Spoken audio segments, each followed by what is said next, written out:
Vestel, der Geschirrspüler, der Fehler 2 zieht kein Wasser mehr. Hier habe ich schon, das ist der Aquastop-Schalter prüfen. Ne? Das ist schon der neue drin. Wollte mal sicher sehen, es mal probieren, aber auf jeden Fall hier ist der Knöpfchen unten. Da kann man einfach testen und mit einem Durchgangsmessgerät prüfen.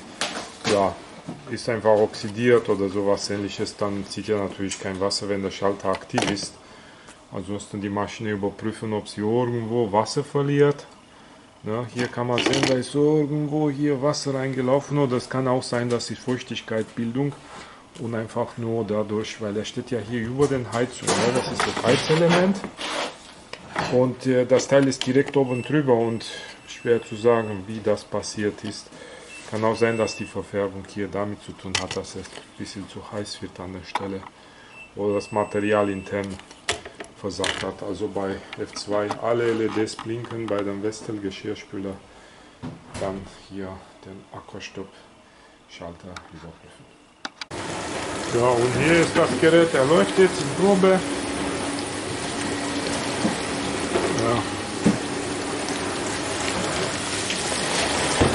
Hat Wasser gezogen, die Pumpe läuft einmal frei. Ja, genauso sieht es aus. Jetzt ist das Tab reingefallen, wenn dann richtig testen. Ja, also alle LEDs blinken hier und F2 dann überprüfen. Ja, ganz einfach.